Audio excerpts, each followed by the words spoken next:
ప్రార్థన చేసుకుందాం. ప్రేమ కలిగిన మా తండ్రి, దయగల మా దేవ, నీ నామానికి వందనాలు చెల్లిస్తున్నాం. మరొకసారి విలువైన నీ మాటలు ఆలోచించటానికి ఈ సాయంకాలం వేళ నీ వేద గ్రంథంలో ఉన్న మాటలు మేము పరిశీలన చేయుచుండగా మహాజ్ఞానాన్ని మాకు అనుగ్రహించమని కోరుకుంటూ క్రీస్తు పేర ఈ ప్రార్థన అడిగి వేడుకుంటున్నాం మా ప్రియ పరలోకపు తండ్రి. ఆమేన్. ప్రియమైన దేవుని వర్లారా, ప్రభు పేరట మీ అందరికీ శుభములు తెలియజేసుకుంటున్నాను. మీ క్షేమం కొరకు అనుదినము నేను తండ్రికి చేయు ప్రార్థనలో మిమ్మల్ని గురించి జ్ఞాపకం చేసుకుంటున్నాను. పతనమవుతున్న పట్టణాలు ఈ శీర్షికలో ఎన్నో పట్టణాలు వాటి వైభవము అవి ఎలా పతనం అయిపోయినాయో, ఇప్పుడు ఎలా నశించిపోయినాయో అనే దాని గురించి ఒక్కొక్క పట్టణం గురించి మనం ఆలోచన చేస్తున్నాం. ఈరోజు మోయాబు పట్టణాల గురించి మనం ఆలోచన చేద్దాం. మోయాబు అనేది ఒక దేశంగా ఒకప్పుడు మరి ఉన్నతంగా అభివృద్ధి చెందింది. అది ఈరోజు లేదు. ఆ ప్రాంతం ఏదైతే వాళ్ళ భూభాగాన్ని ఎన్నుకుని ఆ భూభాగాన్ని ఒక దేశంగా వారు ఏర్పాటు చేసుకుని అభివృద్ధి చెందారో ఆ ప్రాంతం ఇప్పుడు జోర్దాన్ దేశంలో కలిసిపోయింది. ఒక భాగంగా అది ఉంది. ఒకప్పుడు ఇది ఒక గొప్ప దేశంగా పిలువబడింది. దీన్ని చాలామంది రాజులు పరిపాలన చేశారు. సుమారు క్రీస్తు పూర్వం 13వ శతాబ్దం నుంచి క్రీస్తు పూర్వం 400 సంవత్సరాల వరకు ఈ మోయాబు దేశంగా పిలువబడింది. ఇది అభివృద్ధి చెందింది. ఆ తర్వాత 400 తర్వాత ఇది అంతరించిపోయింది, పతనం అయిపోయింది, నాశనం అయిపోయింది. ప్రియులరా, అసలు ఈ మోయాబు దేశం గురించి, అక్కడ నివసించే ప్రజల గురించి మనం ఆలోచన చేసినప్పుడు వీళ్ళు ఎక్కడి నుంచి వచ్చారు, ఆ దేశానికి ఆ పేరు ఎలా వచ్చింది, ఎవరి పేరు అది అనేది మనం ఆలోచన చేయగలిగితే బైబిల్లో ఎన్నో ఆధారాలు మనకు కనపడుతున్నాయి. ఆదికాండము 19వ అధ్యాయంలో 37వ వచనాన్ని మనం ఆలోచన చేస్తే, ఆదికాండం 19వ అధ్యాయము 37వ వచనం, సొదొమ గొమొర్రా పట్టణాల పతనం తర్వాత ఒక లోతు, ఆ పట్టణం నుండి లోతు తన భార్య, తన 2 కుమార్తెలు తప్పించుకుంటారు. భార్య వెనక్కి తిరిగి చూసి ఉప్పు స్తంభం అయిపోతుంది, మనందరికీ తెలుసు. ఇక లోతుకి 2 కుమార్తెలు, వారి ముగ్గురు మరి ఆ భయంకరమైన ఆ పతనం నుండి, ఆ నాశనం నుండి తప్పించుకుని సజీవులుగా ఉంటారు. లోతు కుమార్తెలు చేసిన తప్పు, లోతు మత్తులో ఉండగా తన తండ్రితో వ్యభిచారం చేసి సంతతి సంపాదించుకోవాలని ఒక దురాలోచన అందులో ఒక కుమార్తెకు వస్తుంది. ఆమె తన చెల్లితో చెప్పి, మనకి ఏ పురుషుడు ఉండడో, మనం ఎక్కడితోనే అంతమైపోవాలి కనుక మనం తండ్రి వలన సంతానం పొందుదామని తండ్రి మత్తులో ఉండగా పెద్ద కూతురు అలాగే చిన్న కూతురు వెళ్ళి తండ్రికి తెలియకుండానే మత్తులో ఉన్న తండ్రితో మరి శయనించే కార్యక్రమం చేసి ఆ తండ్రి వలన సంతతి పొందుకుంటారు, గర్భిణీలు అవుతారు వాళ్ళు. అందులో ఆ పెద్ద కుమార్తెకు పుట్టిన బిడ్డే ఎవరు అని ఆలోచన చేస్తే 19:37 వారిలో పెద్దది కుమారుని కని వానికి మోయాబు అని పేరు పెట్టెను. మోయాబు అని పేరు పెట్టెను. నేటి వరకు మోయాబీయులకు మూల పురుషుడు. ఈ గ్రంథాన్ని, ఆదికాండం గ్రంథాన్ని మోసే గారు రాసేటప్పటికి మోయాబీయులు చాలామంది వచ్చేసారు. అదొక దేశంగా వచ్చేసింది, దేశంగా మారిపోయింది. ఒక్కడు మోయాబు అనే అతను నివసించిన ప్రాంతం, అతని ద్వారా అతనికి పుట్టుకొచ్చిన సంతానం, అతని మనవలు, ముదుమనవలు మొత్తం అందరూ కలిసి ఒక పెద్ద రాజ్యంగా ఏర్పడిపోయారు. మోయాబీల మూల పురుషుడు మోయాబు. మోయాబు అనే అతని పేరే ఆ దేశానికి వచ్చింది, ఆ జనాంగానికి వచ్చింది. ఆ జనాంగం అంతా నివసించే ఆ దేశమే మోయాబు దేశం. భారతీయులందరూ నివసించే దేశం భారతదేశం. చైనీయులందరూ నివసించే దేశం చైనా దేశం. ఎలాగైతే వారు నివసించే వారి బట్టి ఆ దేశానికి పేరు వస్తుందో, ప్రియులరా, మోయాబీయులు ఎక్కువగా ఉన్నారు, మోయాబీ జాతికి సంబంధించిన వారు ఎక్కువగా ఉన్నారు కనుక మోయాబు దేశంగా పిలువబడింది. ప్రియులరా, దీని గురించి మనం ఆలోచన చేసినప్పుడు మరి మోషే గారి కాలంలో ఇశ్రాయేలీయులు అందరూ ఐగుప్తు దేశంలో ఉంటారు. మోయాబు అనే అతను పుట్టింది అబ్రహాము గారు జీవించిన కాలంలో. ఆ తర్వాత 430 సంవత్సరాలు ఈజిప్టు దేశంలో ఉంటారు అబ్రహాము గారు తర్వాత ఇస్సాకు తర్వాత యాకోబు సంతతి వారు 430 సంవత్సరాలు ఈజిప్టు దేశంలో ఉంటారు. 430 సంవత్సరాలు గడిచిన తర్వాత, అంటే అబ్రహాము కాలంలో పుట్టిన మోయాబు 400 సంవత్సరాల తర్వాత అది ఒక దేశంగా మారిపోయింది. 430 సంవత్సరాల తర్వాత ఈజిప్టు దేశం నుంచి ఇశ్రాయేలీయులు విడిపింపబడి మరలా అబ్రహాము గారికి ఏ దేశం అయితే వాగ్దానం చేశాడో ఆ దేశానికి వచ్చే సమయానికి మోయాబీయులు ఒక దేశంగా పిలువబడుతున్నారు. చాలా అభివృద్ధి చెందేశారు. వాళ్ళకి రాజులు ఉన్నారు. అప్పటికి ఇశ్రాయేలులో రాజులు నియమింపబడలేదు, మోయాబీయులకు రాజులు ఉన్నారు.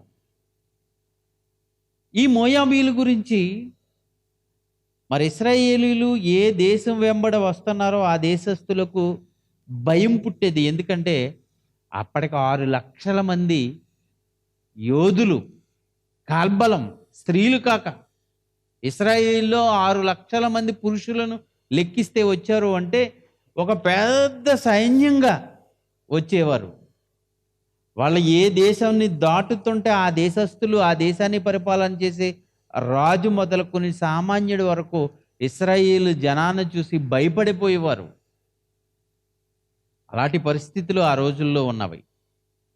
ప్రియులరా, మరి ద్వితీయోపదేశ కాండంలో ఈ మోయాబీయుల గురించి ఏమి రాయబడిందో ఒక్కసారి మనం ద్వితీయోపదేశ కాండము 2వ అధ్యాయము 9వ వచనం చదువుదాం. ద్వితీయోపదేశ కాండము 2వ అధ్యాయము 9వ వచనం.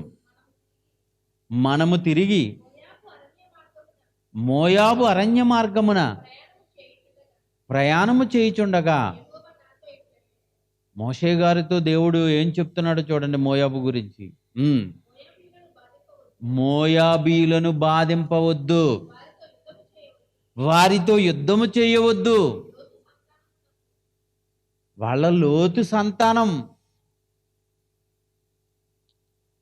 మోయాబీయులు లోతు సంతానం కనుక వారిని బాధింపవద్దు, వారితో యుద్ధం చేయవద్దు. 6 దేశమును వాళ్ళకి ఒక స్వాస్యంగా ఇచ్చేశాను. వారి భూముల్లో ఏది మీకు స్వాస్యముగా ఇవ్వను, వారి భూభాగాన్ని మీకు ఇవ్వను. అందుచేత మోయాబీయులు నివసించే ప్రాంతంలో ఏది మీరు ఆశించకండి. ఇంకా మీరు ఏది ఆశించినా ఆశించకపోయినా మోయాబీయులు ఉన్న ఆ ప్రాంతం మాత్రం మీరు ఆశించవద్దు అన్నాడు. 19వ వచనం కూడా చదువుదాం. 19వ వచనం. వారిని బాధింపవద్దు, మోయాబీయులను బాధింపవద్దు, వారితో యుద్ధము చేయవద్దు. మోయాబీయులను ఇశ్రాయేలుకి చెప్తున్నాడు దేవుడు, వారిని బాధింపవద్దు, వారితో యుద్ధం చేయొద్దు. ఏలయనగా లోతు సంతానమునకు ఆ మోయాబులు నివసిస్తున్న ప్రదేశాన్ని స్వాస్యంగా ఇచ్చాను నేను. మోయాబీయులకు నేను స్వాస్యంగా ఇచ్చానది గనుక మీరు వారితో యుద్ధం చేయకండి, వారి భూభాగాన్ని ఆశించకండి అని మరి దేవుడు చెప్పిన సందర్భం మనం చూస్తున్నాం. ప్రియులారా, ఇశ్రాయేలీలు ఈజిప్టు దేశం నుంచి పాలుతేనెలు ప్రవహించే దేశానికి వచ్చేటప్పటికీ వాళ్ళకి ఎవరు రాజుగా ఉన్నారో అని మనం ఆలోచన చేస్తే యెహోషువ గ్రంథం 24వ అధ్యాయము 9వ వచనం. యెహోషువ గ్రంథం 24వ అధ్యాయము 9వ వచనం.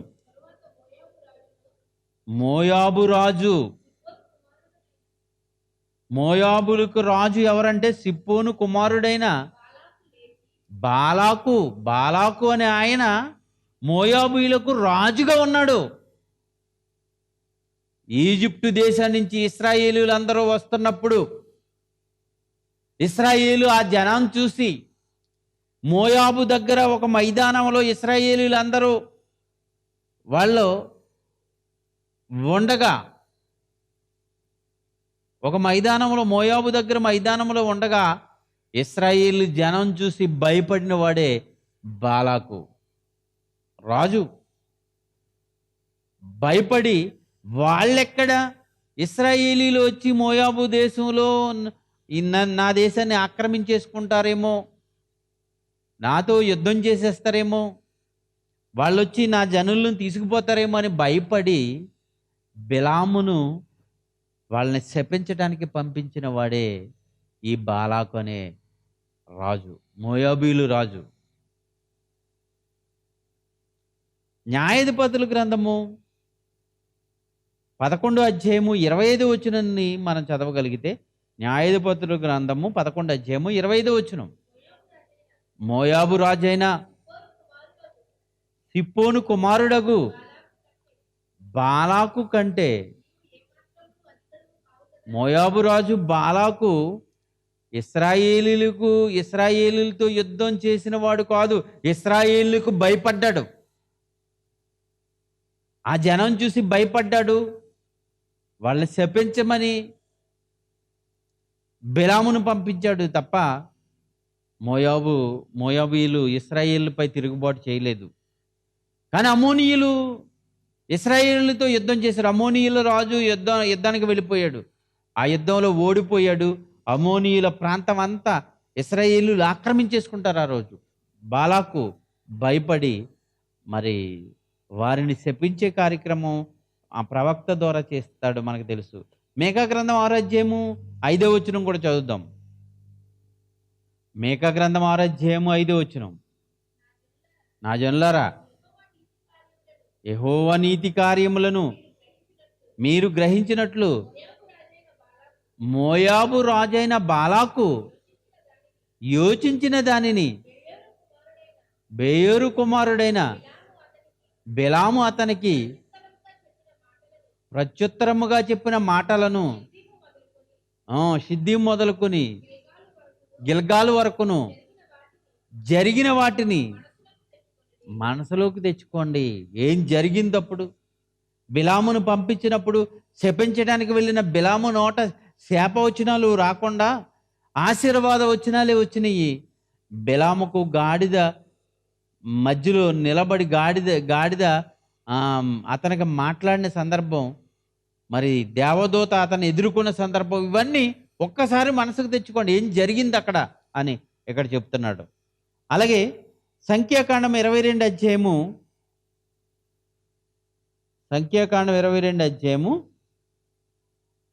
4వ వచనం. సంఖ్యాకాండం 22 అధ్యాయము 4వ వచనం. మోయాబీయులు మిద్యాను పెద్దలతో ఎద్దు బీటుగా పచ్చగా ఉన్న బీడును ఎద్దులు వెళ్తే నాకేసినట్టు ఈ జనసమూహము, ఇశ్రాయేలు జనసమూహము మన చుట్టూ ఉన్నది. మన దేశం పైకి వచ్చారా వీళ్ళు, మనకి ఏమీ లేకుండా పట్టుకుపోతారు. ఒక పచ్చగా ఉన్న చోటకి ఎద్దులను పంపించండి, ఆవులను పంపించండి, అది ఆ పచ్చదనాన్ని అంతా తినేస్తుంది. అలాగే పచ్చగా సమృద్ధిగా ఉన్న మన దేశం పైకి ఇదిగో ఇన్ని లక్షల మంది వచ్చారు అంటే మన దేశాన్ని నాకేస్తారు, మన దేశాన్ని ఊడ్చేస్తారు. ఏం చెయ్యాలి అని భయపడిపోయిన వారే మోయాబీయులు, మోయాబు రాజు బాలాకు. కనుక ప్రియమైన దేవుని పిల్లలారా, ఈ సందర్భాలన్నీ బైబిల్లో మనకి ఖచ్చితంగా వ్రాయబడ్డాయి. ఇక ఈ మోయాబీయులు ఇశ్రాయేలు సమాజంలో చేరకూడదు అని దేవుడు చెప్పేశాడు. ఎందుకంటే మోయాబీయులతో ఎలాంటి సంబంధాలు మీరు కలుపుకోకూడదు, వాళ్ళని పెళ్లి చేసుకోకూడదు, వాళ్ళ మీతో ఉండకూడదు, వాళ్ళ మీతో సమానులు కారు అని చెప్పాడు. ఎందుకంటే వాళ్ళ మూలపురుషుడగు మోయాబు యొక్క తల్లి చేసిన పొరపాటు వాళ్ళని మీతో చేరనివ్వకూడదనే ఒకటి చక్కటి నిబంధన కూడా దేవుడు చేశాడు. ద్వితీయోపదేశ కాండము 23 అధ్యాయము 3వ వచనం చదువుదాం. ద్వితీయోపదేశ కాండము 23 అధ్యాయము 3వ వచనం. అమోనీయుడే గాని మోయాబీయుడే గాని యెహోవా సమాజములో చేరకూడదు. వాళ్ళు మీరు కలుపుకోకండి. వారిలో 10 తరాల తర్వాతైనా, 10 తరాల తర్వాత పుట్టిన వాడినైనా సరే ఎన్నడూను మీరు మీ సమాజంలో, మీరంతా నా పిల్లలు, ఈ సమాజంలో వారిని కలుపుకోకూడదు. వాళ్ళతో ఎలాంటి సంబంధాలు మీరు పెట్టుకోకండి అంటున్నాడు. చూడండి, 10 తరాల తర్వాత పుట్టుకొచ్చిన వారినైనా సరే మీరు కలుపుకోకండి, సమాజంలో కలుపుకోకండి. ఏలయనగా మీరు ఐగుప్తులో నుండి వచ్చుచుండగా వారు అన్నపానములు తీసుకొని మిమ్ముని ఎదుర్కొనరాక మీరు వస్తున్నారు కనుక, మీకు వచ్చే దారిలో దేవుని పిల్లలు వస్తున్నారు కనుక భోజనాలు పెడదాం అనుకోరు. చాలామంది వలస కూలీలు వస్తుంటే పిల్లలు ఈరోజు చాలామంది రోడ్డే వస్తున్న వాళ్ళకి, చాలామంది నడిచి వస్తున్న వారికి భోజనాలు ఏర్పాటు చేశారండి. వాళ్ళు ఎవరో తెలియదు, ఎక్కడి నుంచి వస్తున్నారో తెలియదు, ఎక్కడికి వెళ్తారో తెలియదు.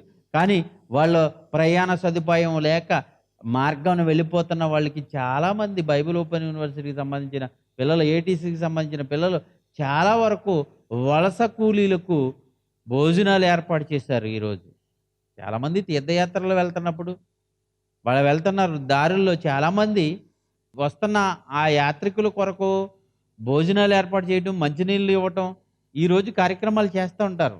ఇశ్రాయేలు కొరకు, ఇశ్రాయేలీయులు ఐగుప్తు దేశం నుంచి వస్తున్నారు కనుక, అయ్యో వాళ్ళని దేవుడే విడిపించుకుని తీసుకొస్తున్నాడు, వాళ్ళకి భోజనాలు ఏర్పాటు చేద్దాం, వాళ్ళకి పానీయం ఏర్పాటు చేద్దాం అని వాళ్ళని ఎదుర్కొనటానికి రాలేదంట వెళ్ళం. ఎదుర్కొన రాక మిమ్మును శపించుటకు బహుమానాన్నిచ్చి నదుల యారాములోని పేతోరులో నుండి మీకు విరోధముగా బెయేరు కుమారుడైన బెలామును పంపించారు. వాళ్ళు మీకు అన్నపానాలు పట్టుకుని వచ్చి మీకు ఆకలి తీర్చలేదు. మీరు ఎంతమందిగా ఉండకూడదని శపించేసే కార్యక్రమం బహుమానం ఇచ్చి బిలాము ద్వారా మిమ్మల్ని శపించేటట్లు వాళ్ళు చేశారు కనుక వాళ్ళని మీరు సమాజంలో కలుపుకోవద్దు. నెహెమ్యా గ్రంథం 13వ అధ్యాయము మొదటి 2 వచనాలు చదువుదాం ప్రియులారా. నెహెమ్యా గ్రంథం 13వ అధ్యాయము మొదటి 2 వచనాలు. ఆ దినమందు వారు మోషే గ్రంథము జనులకు చదివి వినిపించగా, అందులో దేవుని యొక్క వాక్యం చదువుతున్నప్పుడు, ఆ వాక్యం చదివి వినిపిస్తున్నప్పుడు ఆ ఇశ్రాయేలు సమాజం అంతా వచ్చి శ్రద్ధగా వినాలి. ఆ వినే కార్యక్రమంలో ఎవరైనా అమోనీయులతో కానీ మోయాబీయులతో కానీ సహవాసం చేసి మీరు కూడా రండి అని తీసుకురాకూడదట. ఏమంటున్నాడు అక్కడ? మళ్ళీ చదవమ్మా. అమోనీయులు కానీ మోయాబీయులు కానీ దేవుని యొక్క సమాజములో ఎన్నటికి చేరకూడదు. తీసుకురాకండి వాళ్ళని. మహాజ్ఞానము, దేవుడు తన దగ్గర ఉన్న మహాజ్ఞానాన్ని ఇచ్చాడు. అది ఇశ్రాయేలీలందరికీ ఆజ్ఞలు ఇచ్చాడు. ఇశ్రాయేలీలందరూ పాటించాలది. ఈ వాక్యం వినేటప్పుడు, దేవుని యొక్క గ్రంథం చదువుతున్నప్పుడు మీరంతా శ్రద్ధగా వినాలి. మీతో అమోనీయులను కానీ మోయాబీలను కానీ ఎప్పటికీ తీసుకురాకండి. చేరనవద్దు, వాళ్ళని ఈ సమాజంలో కలపొద్దు అన్నాడు. వారు అన్నపానములు తీసుకుని ఇశ్రాయేలుకి ఎదురుపడక వారిని శపించమని బిలామును ప్రోత్సాహపరిచారప్పుడు. ఏమండి, ఎప్పుడండి? ఇశ్రాయేలు వస్తున్నప్పుడు వాళ్ళ సహాయము చేయలేదని అది దేవుడు మనసులో ఉంచుకుని కొన్ని వందల సంవత్సరాల తర్వాత నెహెమ్యా గారు, ఎంతోమంది రాజులు పరిపాలన చేశారు, కొన్ని వందల సంవత్సరాలు అయిపోయింది నెహెమ్యా కాలానికి వచ్చేటప్పటికి. అప్పటికి కూడా అది మనసులో ఉంచుకుని వాళ్ళని చేరనివ్వకండి. ఎందుకంటే మీకు అన్నపానాలు తీసుకుని ఎదురు రాలేదు వాళ్ళు. మిమ్మల్ని శపించడానికి, మీరు అభివృద్ధి చెందకూడదని, మీరు నాశనమైపోవాలని కోరుకున్న వాళ్ళని మీ సమాజంలో చేర్చుకోకండి అన్నాడు. ఇశ్రాయేలుకి దేవుడు ఒక ప్రత్యేకమైన దేశాన్ని ఇచ్చినప్పుడు అమోనీయులకు కూడా మోయాబీయులకు కూడా వేరే దేశాన్ని, వేరే ప్రాంతాన్ని ఇచ్చేశాడు. అది లోతు సంతానాన్ని బట్టి, లోతు గారిని బట్టి వాళ్ళకి ఇచ్చేశాడు. అది అలాగ ఇచ్చానని వాళ్ళతో యుద్ధం చేయకండి, వాళ్ళ భూభాగాన్ని ఆక్రమించుకోకండి అని చెప్పాను, కానీ వాళ్ళని మీతో కలుపుకోకండి అని ఖచ్చితంగా దేవుడు చెప్పాడు. రైట్? అయితే ఇశ్రాయేలీలు ఒకవైపు అభివృద్ధి చెందుతున్నారు, ఒకవైపు మోయాబు దేశం విస్తరిస్తుంది.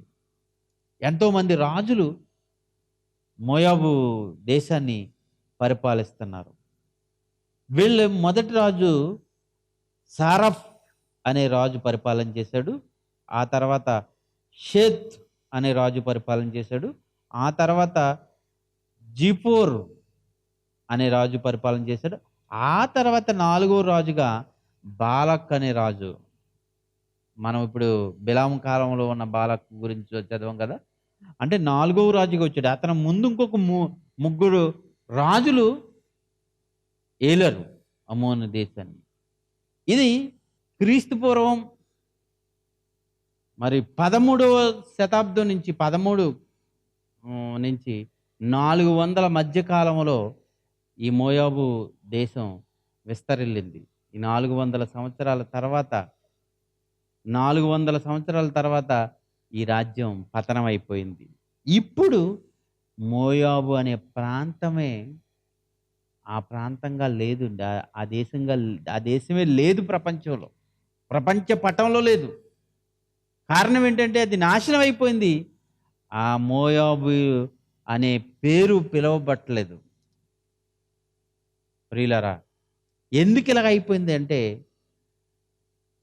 వారి దేశంలో సమృద్ధమైన పంటలు పండుతున్నాయి, మంచి ద్రాక్ష పళ్ళు పండుతున్నాయి, విస్తారమైన గోధుమలు పండుతున్నాయి, అన్నిటిలో అభివృద్ధి చెందుతున్నారు వీళ్ళు.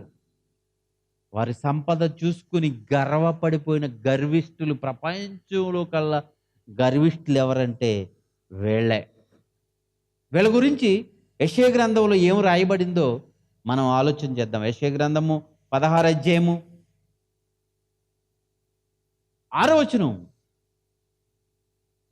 యెషయా గ్రంథము 16 అధ్యాయము 6వ వచనం. మోయాబీయులు బహు గర్వము గలవారు. మోయాబీయులు ఎలాంటి వారటండి? బహు గర్వం, చాలా గర్విష్ఠులు వాళ్ళు. బహు గర్వం గలవారు మేము విని ఉన్నాము.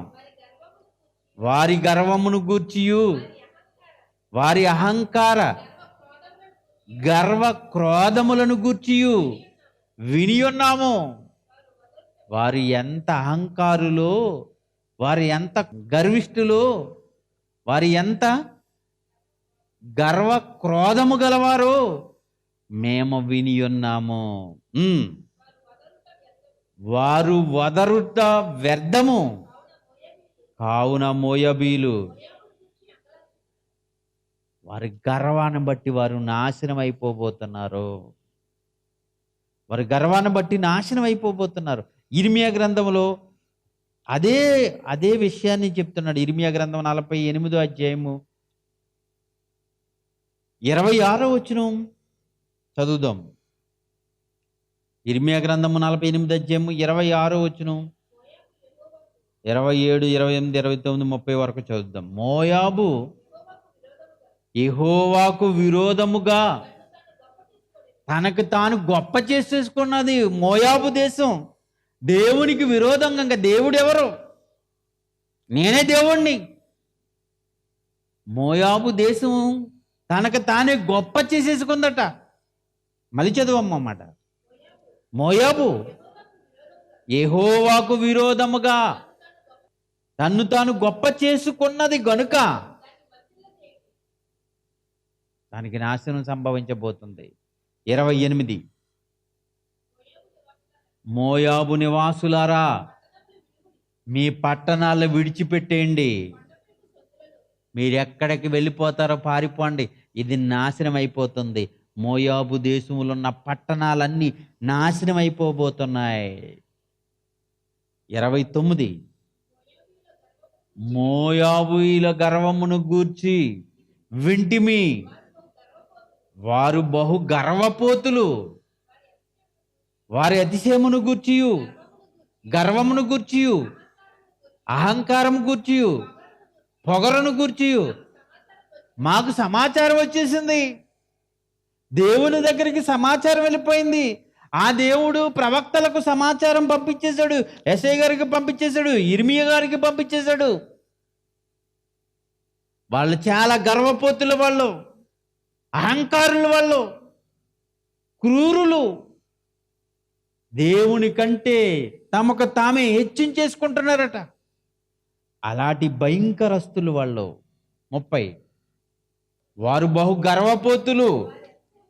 వారి అతిశయమును గూర్చి గర్వమును గూర్చి అహంకారము గూర్చి పొగరును గూర్చి, వారు ఎంత పొగరబోతులు, ఎంత అహంకారులు, ఎంత గర్విష్ఠులు. ఇర్మియా అంటున్నాడు మాకు సమాచారం వచ్చేసింది. యెషయా అంటున్నాడు మాకు సమాచారం వచ్చేసింది. 42వ వచనం, 42వ వచనం చదువుదాం. మోయాబు యెహోవా కంటే గొప్పవాడనని అతిశయపడగా, దేవుని కంటే గొప్పవారం మేమని అతిశయపడుతున్నారంట మోయాబీయులు. ఇశ్రాయేలీలందరూ దేవుడు యెహోవా యెహోవా అని వాళ్ళు అంటుంటే, మేము మీ యెహోవా కంటే గొప్పవాళ్ళం, మీ యెహోవా కంటే గొప్పవాళ్ళు మేము. మా దగ్గర డబ్బు ఉంది, మా దగ్గర పంట ఉంది, మా దగ్గర అన్నీ ఉన్నాయి, మా దగ్గర సర్వ సమృద్ధి ఉంది. వాళ్ళ గొప్ప చేసుకుని గర్విష్ఠులు అయిపోయారు. గర్విష్ఠులు అంటే దేవునికి ఇష్టం కాదండి. గర్విష్ఠులు అంటే దేవుడికి నచ్చదు. దాని గురించి కొన్ని మాటలు మనం వేద గ్రంథంలోంచి మనం ఆలోచన చేద్దాం. చూడండి, యెషయా గ్రంథం 2:11-12 వచనాలు. యెషయా గ్రంథము 2:11-12 వచనాలు చదువమ్మా. నరుల అహంకార దృష్టి తగ్గింపబడును, మనుషుల గర్వము అనగద్రొక్కేస్తాడైనా. నువ్వు గర్విష్ఠుడయ్యావా, అనగద్రొక్కేస్తాడు. ఈరోజు పట్టణాల్లో ఉన్న చాలా మంది గర్విష్ఠులు అయిపోతున్నారు. దేవుని నమ్మిన పిల్లలన్నా, దేవుని సేవ చేస్తున్న సేవకులన్నా, దేవుని మాటలన్నా హేళన చేసేవాళ్ళు ఉన్నారు. అందుకే పట్టణాలు ఒక్కొక్క పట్టణం పాడైపోతుంది ప్రియులారా. ఈరోజు ముంబై చూడండి,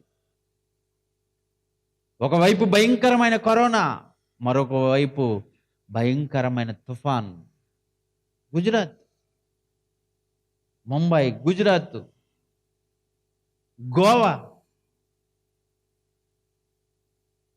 కరోనా ఎక్కువైపోతుంది, భయంకరమైన విపత్తులు వచ్చేస్తున్నాయి. ప్రియమైన దేవుని పిల్లలారా, దేవుని కంటే తమకు తామే గొప్ప చేసుకున్నారు. వ్యాపార కేంద్రంగా, వాణిజ్య కేంద్రంగా ఉన్న ముంబై ఒకదాని తర్వాత ఒకటి కొడుతుంటే అతలాకుతలం అయిపోతుందండి అదంతా, పట్టణం అంతా. ప్రియులరా, గర్విష్ఠులు, అహంకారులు డబ్బును నమ్ముకున్నారు. డబ్బు ఉంటే చాలు, మాకు దేవుడు అవసరం లేదనుకుంటున్నారు. చాలా మంది ఇలాగే నాశనం అయిపోతున్నారు. ఇదిగో మోయాబీయులు ఎలాంటి వారు చూడండి. దేవునికి నచ్చదంట, అనగదొక్కేస్తాడట. సామెతల గ్రంథం 8:13 చదువుదాం. సామెతల గ్రంథం 8:13. యెహోవా యందు భయభక్తులు కలిగి ఉండుట చెడుతనమును అసహించుకునుటే, గర్వము, అహంకారము, దుర్మార్గత, కుటిలమైన మాటలు దేవుడు అంటున్నాడు నాకు అసహ్యం. గర్విష్ఠుడిగా ఉండకూడదండి దేవుని దగ్గర. ఇదిగో మోయాబీలు గర్విష్ఠులు అయిపోయారు. వాళ్ళకొక దేవుడు ఎందుకో లోతును బట్టి ఒక దేశాన్ని ఇచ్చేస్తే, ఒక ప్రాంతాన్ని ఇచ్చేస్తే ఇశ్రాయేలుకి చెప్పాడు, ఒరే నాయన వాడి భూభాగాన్ని ఆక్రమించుకోకండి, దాంట్లో మీరు ఏది తెచ్చుకోకండి, నేను వాళ్ళకి ఇచ్చేసాను. లేకపోతే ఆనాడు ఇశ్రాయేలీలు వాళ్ళని నామరూపాలు లేకుండా చేసేసేవారండి. వాళ్ళది ఆశించొద్దు అన్నాడు దేవుడు, ఆశించకుండా ఉన్నారు. ఆ తర్వాత వాళ్ళు గర్విష్ఠులు అయిపోయి యెహోవా కంటే వాళ్ళే గొప్ప చేసుకుని అహంకారులు అయిపోయారు. గనుకనే నాశనం చేస్తానని అన్నాడు. అందుకే యెషయా గ్రంథం 16:6 నుంచి కొన్ని వచనాలు మనం చదువుదాం. యెషయా గ్రంథం 16:6 టకటక చదువమ్మా. మోయాబీయులు బహు గర్వం గలవారని నేను విని ఉన్నాను. వారి గర్వమును గూర్చి, వారి అహంకార గర్వ క్రోధములను గూర్చి విని ఉన్నాము. వారు వదరుట వ్యర్థము. కావున మోయాబుని గూర్చి అంగలార్చుదురు. మోయాబీలు అందరూ ఏడ్చేస్తారు, అంగలారుస్తారు. మోయాబీలారా, కేవలము పాడయ్యున్న కిరహారే సేతు, ద్రాక్ష పండ్లు అడలు దొరకగా మీరు మూలుగుదురు. యెషయా గ్రంథం 15:1. యెషయా గ్రంథం 15:1. మోయాబును గూర్చిన దేవోక్తి ఒక్క రాత్రిలో ఆర్మోయాదు పాడై నశించిన. మోయాబు పట్టణాలండి ఇవన్నీ, చాలా పట్టణాలు అప్పట్లో వెలసినాయి. కనుక ఈ యెషయా గ్రంథం 15 అధ్యాయము 16 అధ్యాయము 2 అధ్యాయాలు ఈ మోయాబు దేశ పతనం గురించి రాయబడింది. మోయాబు దేశం యొక్క పతనం గురించి రాయబడింది. దీన్ని మనం ఇంకా చదువుతుంటే 4వ వచనంకి వచ్చేయండి. ఎప్సోనును ఏలానేయును మొరపెట్టుచున్నవి యాహాసు వరకు వారి స్వరము వినబడుచున్నది. మోయాబీల యోధులు కేకలు వేయుచురు. మోయాబు ప్రాణము వణుకుచున్నది. మోయాబు నిమిత్తము నా హృదయం అరచుచున్నది. దాని ప్రధానులు 3 ఏండ్లు తరిపి దూడవలే సోయారు వరకు దూడలు పారిపోయినట్టుగా మోయాబీలు ఆ దేశం నుంచి వాళ్ళు పారిపోతారట. ఎన్నో దేశాలు వచ్చి దీనిపై అటాక్ చేసినాయండి, ఎన్నో యుద్ధాలు. ఇక ఇర్మియా గ్రంథానికి వచ్చినప్పటికీ ఇర్మియా గారు ఏం రాస్తున్నాడో మనం కొన్ని వచనాలు మనం చదువుదాం. ఇర్మియా గ్రంథము 48 అధ్యాయము 1వ వచనం నుండి. ఇర్మియా గ్రంథము 48 అధ్యాయము 1వ వచనం. మోయాబును గూర్చినది ఇశ్రాయేలు దేవుడగు యెహోవా ఇలాగు సెలవిచ్చుచున్నాడు. మోయాబును గూర్చి దేవుడు చెప్తున్నాడు, ప్రవక్త ద్వారా దేవుడు చెప్పిస్తున్నాడు. ఆ పట్టణాలు, మోయాబు దేశంలో ఉన్న పట్టణాలన్నీ పాడైపోయినాయి, పతనమ కాబోతున్నాయి. అందులో ఉన్న వాళ్ళు అహంకారులై క్రోధముతో, పగలతో, పంతాలతో దేవుని కంటే వాళ్ళే హెచ్చించుకునే పరిస్థితికి వచ్చేసారు వాళ్ళంతా. 4వ వచనం చదువుదాం. మోయాబు రాజ్యము లయమైపోవును. అది లయమైపోతుంది, నాశనం అయిపోతుంది, లేకుండా అయిపోతుంది అని దేవుడు ముందుగానే మోయాబు దేశము అభివృద్ధిలో ఉండగానే ఇర్మియా ప్రవక్త ద్వారా దేవుడు చెప్పించాడు. చెప్పింది చెప్పినట్టుగా జరిగింది. ఈరోజు మోయాబు దేశం లేదు. మోయాబు దేశము లయమైపోవును. దాని బిడ్డలు రోదన ధ్వని వినబడుచున్నది. 8వ వచనం. యెహోవా సెలవిచ్చినట్లు సంహారకుడు ప్రతి పట్టణం మీదికి వచ్చును.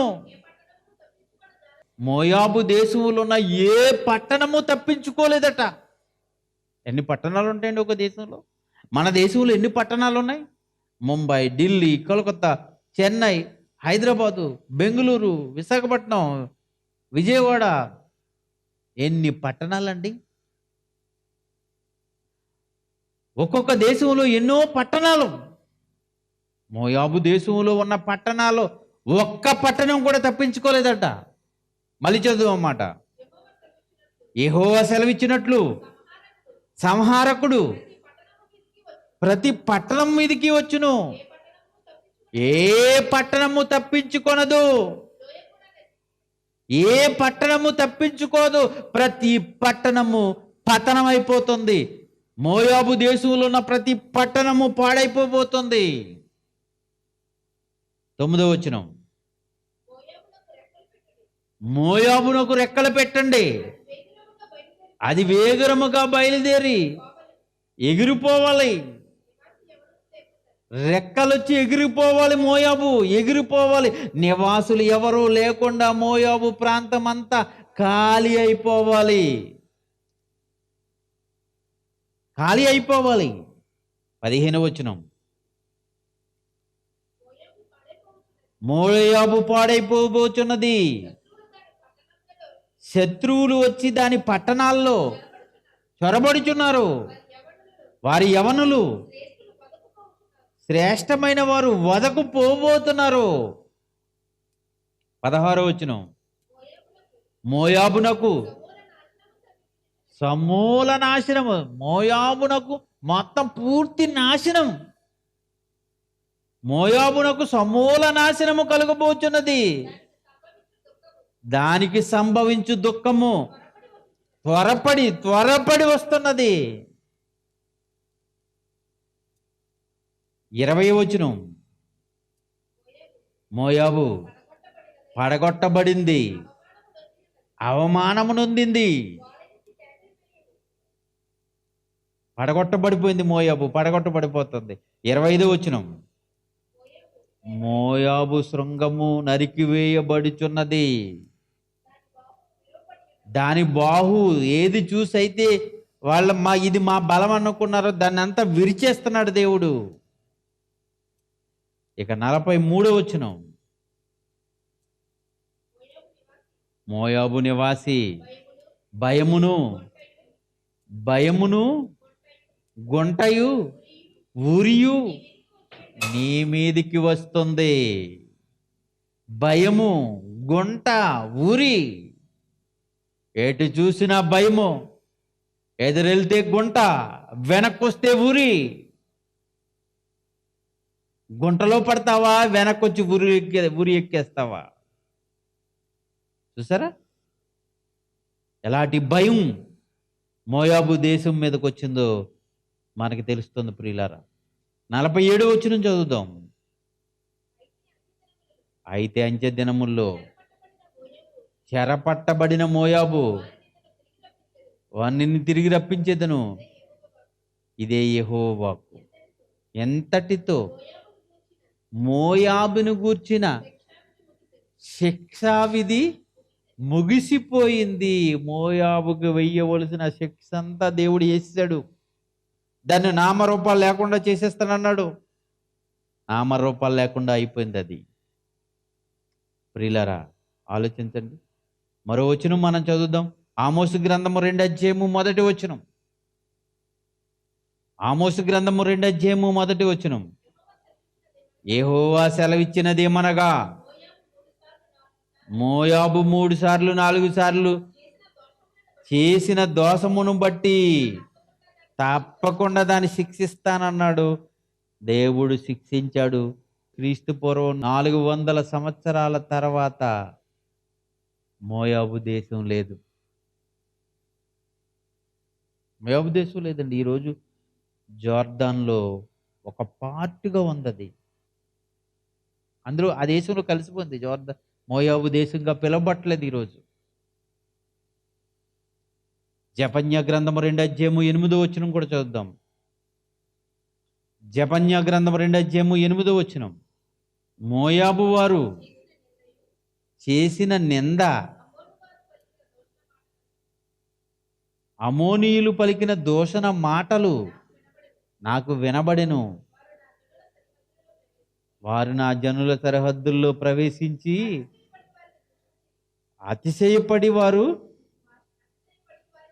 అతిశయపడి వారిని దూషించారు. నా జీవం తోడు మోయాబు దేశము సొదొమ పట్టణం వలె. మోయాబు దేశము సొదొమ పట్టణాలు లేవు కదా. గతంలో మీకు చూపించాను. సొదొమ గొమొర్రా ప్రాంతంలో మనిషి నివసించకుండా అయిపోయింది అక్కడ. ఇదిగో మోయాబు దేశం సొదొమ గొమొర్రా పట్టణాల వలె మారిపోతుంది. ఇక మోయాబు అనే పేరు వినపడదు, అలా పిలువబడదు. ప్రియులారా, ఎన్నో రాజ్యాలు, ఎన్నో పట్టణాలు, ఆ పట్టణాల్లో జరుగుతున్న భయంకరమైన కృత్యాలు మనం చూస్తున్నాం. అప్పటికి ఎన్నో రాజ్యాలు, ఎన్నో పట్టణాలు ఉండగా మోయాబును మాత్రమే దేవుడు ఎందుకు లేకుండా చేశాడు? సమూహ నాశనం చేశాడు. పూర్తి నాశనం ఎందుకు అయిపోయిందంటే, వాళ్ళు ఎలాంటి దౌర్భాగ్యపు జీవితాన్ని జీవించారో ఎప్పటి వరకు మనం చదవండి. గర్విష్ఠులై, కామాంధులై, క్రోధులై భయంకరమైన జీవితాన్ని జీవించి దేవుని కంటే వారిని హెచ్చుగా చేసేసుకున్నారు. ఇతరులను దూషించేవారుగా మారిపోయారు, శపించేవారుగా మారిపోయారు. కనుక ఈరోజు మోయాబు దేశం లేదు. ఒకప్పుడు బాగుంది. క్రీస్తు పూర్వం 13 నుంచి 400 సంవత్సరాల వరకు ఎంతో ఉన్నతంగా ఉన్న మోయాబు ఆ దేశం, ఆ పట్టణాలు, ఎన్నో పట్టణాలు, ఆ పట్టణాలు సమూహంగా నాశనం అయిపోయి ఇప్పుడు లేకుండా ఎందుకు అయిపోయినాయో ఇదిగో ఈరోజు ఎపిసోడ్లో మీ అందరితో మాట్లాడాను. కనుక నెక్స్ట్ ఎపిసోడ్కి మరొక పట్టణం గురించి అనేక విషయాలు మరి వేద గ్రంథంలోంచి మీకు తీయాలని, మీకు తీసి చెప్పాలనుకుంటున్నాను. ఎందుకంటే ఇది ఒక చరిత్ర చెప్పలేని ఎన్నో సత్యాలు బైబిల్లోంచి రాయబడిందండి. ఇది నిజంగా జరిగినవి, ఉన్నది ఉన్నట్టుగా. ఒకప్పుడు గొప్పగా వైభవంగా ఉన్న ఆ పట్టణాలు ఎందుకు నాశనం అయిపోతున్నాయో, ఆ నాశనానికి గల కారణాలు ఏంటో, ఒక్కొక్క పట్టణం ఒక్కొక్క దేవునికి వ్యతిరేకమైన కార్యక్రమాలు చేసి ఎలా నాశనం అయిపోతుందో మీకు చెప్తున్నాను. కనుక ఈ రోజున్న పట్టణాలు, అదిగో ముందున్న పట్టణాల్లో దృష్టాంతములుగా ఈ రోజున్న పట్టణాలకు ఉన్నాయి. వాటిని మనం తీసుకోవాలి. అలాంటి వారిగా మీరు ఉండాలని నేను మనసారా కోరుకుంటున్నాను. ఎంతటితో ఈ ఎపిసోడ్ ముగిస్తున్నాను. Thank you very much. God bless you all.